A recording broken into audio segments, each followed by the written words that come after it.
Hi, I'm Steph and I review almost everything. Today I want to talk about musical theater film adaptations. But before I get started, thanks for watching. If you like this video, click like.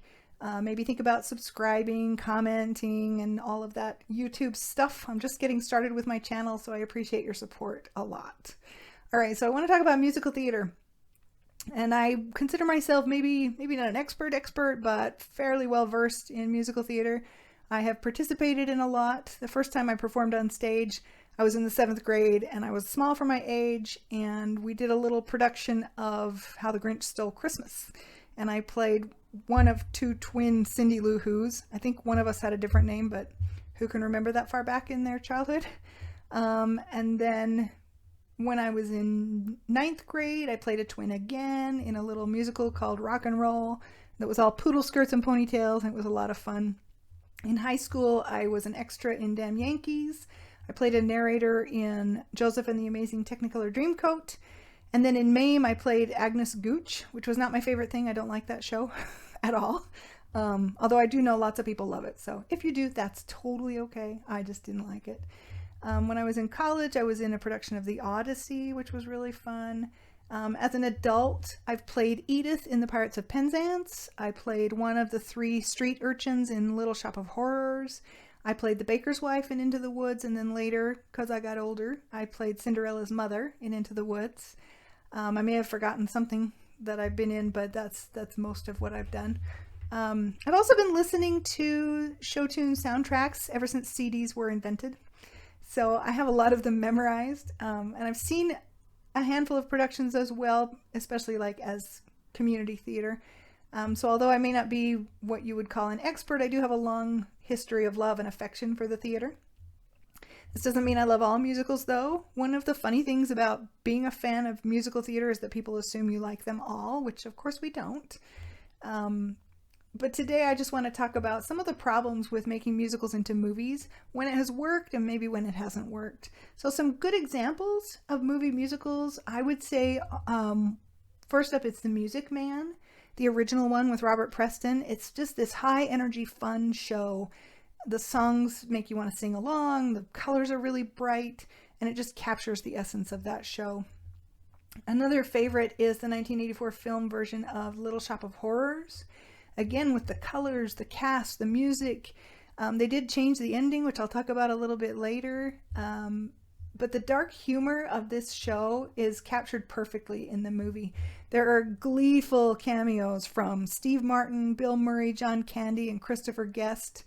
And Levi Stubbs, who does the voice of Audrey II, delivers just a hilariously wicked performance. And Rick Moranis, you guys, he's adorable.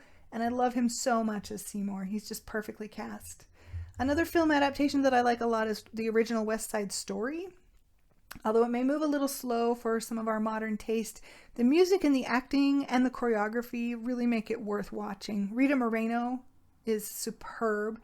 And although Natalie Wood didn't do her own singing, and she isn't actually Puerto Rican, I know, but her performance is excellent. I haven't seen the new version. I'm not sure if I will. I know it's out there, but I haven't seen it yet. Hairspray is another pretty solid movie musical, though I'm just bothered by John Travolta's performance as the mom. I know it's a tradition that that character be played by a man, but he's kind of awful, and I just don't think that it worked. Personally, I wish they would get rid of that tradition, because there are a lot of middle-aged women who just don't, there are not a lot of roles for middle-aged women in Broadway shows anymore. But Nikki Blonsky absolutely shines, and Zac Efron, James Marsden, Elijah Kelly, Amanda Bynes, Queen Latifah, and even Christopher Walken and Michelle Pfeiffer are all excellent. It's a pretty decent adaptation. I really like the 1982 version of Annie. I think that's another good adaptation, largely because of Carol Burnett and Tim Curry, who steal every scene they're in, which is what you would expect. And I know I've left some really good adaptations off this list, so maybe tell me in the comments which ones you like that I didn't mention. All right, so let's talk about some terrible adaptations of musicals, and you'll know some of these are coming. First up is Les Miserables. I would suggest you watch the video by Sideways about this film. I'll put the link in the description. He talks about some of the bad decisions that the director and the actors made, especially when it came to like their singing and some things that they did to their voices.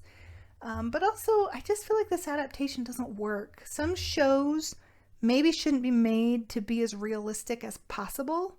And Les Mis might be a good example of that. It's gritty, it's dark, it's got heavy subject matter, and the Thénardiers are supposed to kind of lighten things up. But in the movie, they're just kind of annoying. And Russell Crowe's performance as Javert is laughably bad.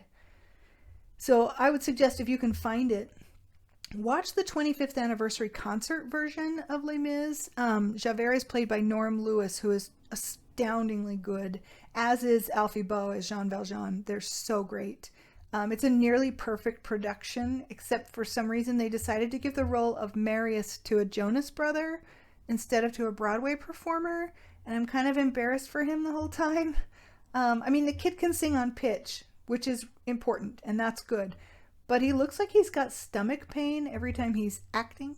And when Ramin Karimloo comes out as Enjolras and sings with him, it's painfully obvious that he should have played Marius.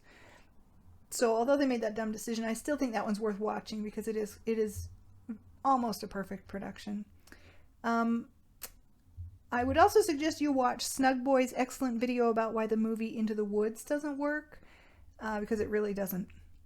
There are a few good performances, but overall the show just didn't translate well to being in the real world setting. Many musicals work better on stage because we need that to kind of ground it. I only watched it once, but I had to ask, why is Jack's mom so nasty in the film?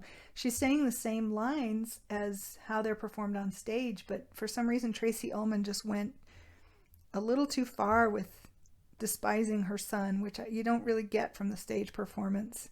And why did they do away with the narrator? I don't know. Some changes do need to happen for a film adaptation to work, and I know this. And like I said about Little Shop, sometimes the changes work better, but other times they don't really improve the telling of the story. So I love Into the Woods, but the film just bothered me. On a lot of levels, it just didn't work. If you want to watch Into the Woods, find the PBS production with Bernadette Peters as the witch, which I believe is on YouTube. You won't be disappointed. It's very good. They basically just filmed it from the audience, so you get to see it as though you were there. Another film that really bothered me was The Phantom of the Opera. Like, were they thinking, let's cast a guy who can barely carry a tune as the main character of our movie? Yay, that's perfect. So I saw this one in the movie theater when it came out, and I had the hardest time not commenting loudly. Like, it's so cringe-inducing. I haven't watched it again since that day, so I don't remember a lot of details. I just remember squirming in my seat every time Gerard Butler sang. And you know, of course, that I have to mention Cats. But full disclosure, I haven't actually watched it. Sideways has a really great video about that one as well, and I'll link that in the description. He talks about the problems with the music in the film and some other things. But I do have some thoughts about this. I love the soundtrack of Cats. It's energetic, it's odd, and it's a lot of fun. The stage version, which I believe you can also find on YouTube, is a little imperfect, but it is preferable to watching the atrocity of a movie that they sent to theaters. From the clips that I've seen of the movie, they pretty much decided that the music and the characters don't really matter, and the only things that they cared about were casting celebrities and the shiny CGI, which actually came out looking terrifying. So Cats is a musical with very little storyline, and it's really best performed on a stage. It's silly, campy, over-the-top fun. It's not meant to be taken too seriously.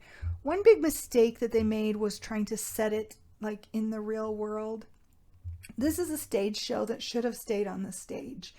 The stage set works because it's clearly a set. They're not trying to be real. These are humans in cat costumes. They're not trying to look like real cats, and that's what worked about it. Cats is one of the longest running Broadway shows ever. It was the first Broadway musical to exceed 7,000 performances, and this is because it's a lot of fun. I've never seen it live myself, but I can see why so many people have. Is it weird? Yes. It's very unusual, and it's been mocked a lot. It's a strange idea to base a musical on a set of poems about cats, but somehow the music is so good that it works on stage. I'm not sure if I will sit through the movie, honestly, although the Riff Tracks guys did tackle it recently. If you don't know about Riff Tracks, you should find out about Riff Tracks. They make fun of bad movies. And that might make it a little more palatable, but I'm not sure yet. I'm not committed to sitting through it. There are a lot of other examples of movie versions of musicals that I'm probably not going to get to. Dear Evan Hansen is another recent one that didn't work for a lot of reasons. First, the actor was way too old to pull it off by the time it was filmed. And second, the story's a little problematic when you start to really pick it apart. So although the music is really good, there are some things about the movie that just kind of make you cringe. So let's talk about how to do it right. So obviously these are just my opinions. When they filmed the Broadway production of Into the Woods, that made for a really good watch because we got to see Broadway caliber performers, the original cast who made the show a success, and it's just really enjoyable. The music is perfect. The sets are stage sets, which works for this show, and these are the elements that elevate this film, and you get sucked in as if you are there in the theater watching it live. Another good example is Hamilton. We got Disney Plus shortly after that was released, and so we watched it and we loved it. We'd been listening to the soundtrack, of course. And I guess technically Hamilton isn't a theatrical movie. I don't think it was released in theaters. Maybe tell me if I'm wrong. But it's a good example of filming a musical in a way that makes it more accessible to the audience and preserves the quality of the original. They kept their Broadway cast, the orchestra, the sets, and they just really preserved the quality. They did something a little bit different on that production than like how Into the Woods was filmed from the audience's perspective. And in Hamilton, they actually took some of the cameras on stage. So they had multiple takes from different positions, and that helped them get great angles, and they caught the emotion on the actors' faces, and it just really worked well. And that, I think, should set the standard for new musicals being made into films. A lot of shows belong on the stage, and they should be filmed on the stage. The productions work well because there's this understanding between the audience and the performers that this is a story we're being told, and we're all in for a really good time. When they make a show into a movie and they try to make it more realistic, often it's just too much. Another good example is that I mentioned before is Little Shop of Horrors. In the stage production, this is a little spoiler, everyone dies at the end. And there's this really funny line at the end when Audrey's dying and she says to Seymour, "When I die, which should be very shortly, give me to the plant so that it will live and bring you all the wonderful things you deserve." And this works on stage in large part because after she and Seymour are eaten by the plant, pretty quickly everyone comes out and sings "Don't Feed the Plants," and we're all left feeling better. We know the actors are there, and it's funny and it's dark, and it just works. The director's cut of the movie gives us the darker ending the way that they filmed it originally, but it's a bit too much. It's a little too long and a little bit over the top.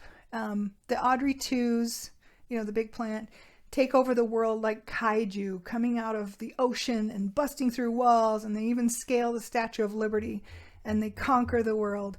And this just doesn't work as well as the alternate ending that wound up in theaters, where Seymour saves Audrey, kills the plant, and they get to go live happily ever after in their little tract home. The last shot of the film, the camera shows them in their home, and then it pulls back and it shows a little baby Audrey 2 lurking in the flower bed that looks up and smiles at the camera, and it's like the perfect ending. I'm not always okay with drastic changes, but the one in Little Shop really worked better. Like I said, in the stage production, it all goes pretty quickly. Audrey gets eaten, Seymour gets eaten, and then the whole cast comes out and sings "Don't Feed the Plants." In this film version, it just kind of dragged on and on and on. So they made the right choice, I think, when they changed the ending for that one. Some things work just better on stage than they do on screen. So my opinion is that if they're going to make movie versions of musicals, they need to hold on to 3 essential elements. The first is the music needs to be perfect. None of these celebrity stars use real Broadway performers, and that includes the orchestra. 2 is, remember, it's a stage show, so it's okay if it looks like a set. It's fine if you film it on the actual stage that they perform it on. if you do leave the stage, don't take the sets so seriously that you make it look stupid. Like Little Shop works because the sets pull you into the movie and you don't feel like it's too much. There's a perfect balance there. And the third thing is just don't take it too seriously overall. Remember, it's a musical. It's supposed to be fun. Even the more serious musicals have elements of energy and humor and things like that. So guys, those are my thoughts on musical theater film adaptations. Tell me in the comments what you think. Do you disagree with me? What are your least and most favorites? Thanks again for watching. I really appreciate it. If you like this video, click like. Maybe think about hitting subscribe and share and definitely comment. And I appreciate your support. Have a great day.